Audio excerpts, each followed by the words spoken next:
Hi நண்பர்களே, நான் உங்கள் நெல்லை வேலு. இன்னைக்கு இந்த பதிவு யாருன்னு பார்த்தீங்கன்னா நம்ம டீச்சர் அம்மா ஜெயசுரதி அம்மாவுக்கு. நண்பர்களே, ஜெயசுரதி அம்மா பார்த்தீங்கன்னா ஒரு 2 முக்கியமான விஷயத்தை பற்றி பேசியிருக்காங்க. அது ரொம்ப மனசுக்கு கஷ்டமான விஷயம். அது போக இதுக்கு முன்னாடி இந்த முதுகுல குத்திட்டாங்க, அதே மாதிரி பணம் காசை ஏமாத்திட்டாங்க, என்ன நம்பிக்கை தர மாட்டான்னு சொன்னாங்களா, அது யாரு என்ன ஏதுங்கிறத அந்த வீடியோல சொல்லியிருக்காங்க. அவங்க அதை பற்றி நம்ம பேச போகிறோம். தயவுசெய்து ஃபுல்லாக பாருங்க அன்பு சொந்தங்களே. வாங்க வீடியோக்குள்ள போகலாம்.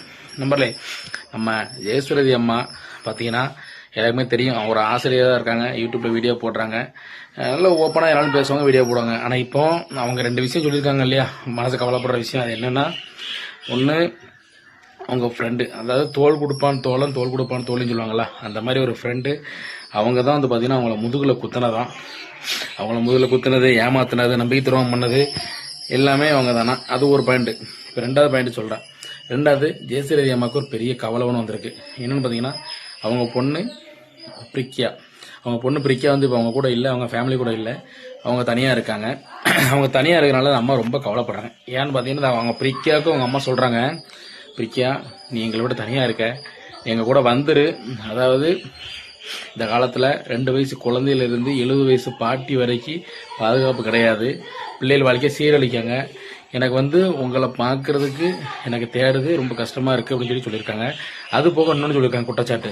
அந்த 2வது பாயிண்ட், அவங்க ஃப்ரெண்டுன்னு சொன்னாங்கல்ல, அவங்க ஃப்ரெண்டு தான் பார்த்தீங்கன்னா இவங்க மகா கிட்ட இல்லாத பிள்ளைதான் இழுத்து விட்டு, அவன் அம்மா கார் வாங்கியிருக்காங்க, நகை வாங்கியிருக்காங்க, பணம் வச்சிருக்காங்க, அதை வச்சிருக்காங்கன்னு சொல்லி இல்லாத பிள்ளைலாம் தூண்டி விட்டு இழுத்து விட்டு இப்போ உங்க பொண்ணே அவங்ககிட்ட இருந்து பிரிஞ்சு சண்டை போட்டு போயிட்டாங்களாம். இப்போ இது ஒரு பாயிண்ட் சொல்லியிருக்காங்க.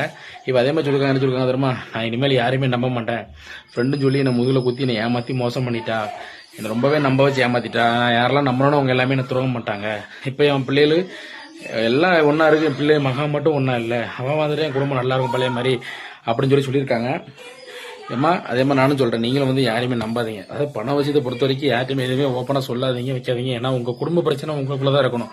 அது 4 பேர் தெரிஞ்சு அந்த 4 பேர் அட்வைஸ் பண்ணுறவங்க பேரில் குடும்பத்தை பிரிக்க மாதிரி ஆயிடுச்சா. அதனால் இனிமேல் கொஞ்சம் பார்த்து பத்திரமா இருங்க. நான் சொல்ல வேண்டிய விஷயம் இல்லைன்னா, நீங்கள் ஒரு ஆசிரியர், அதனால் என்னோட கருத்தை நான் சொல்லியிருக்கேன், நீங்கள் சொல்லியிருக்கீங்க.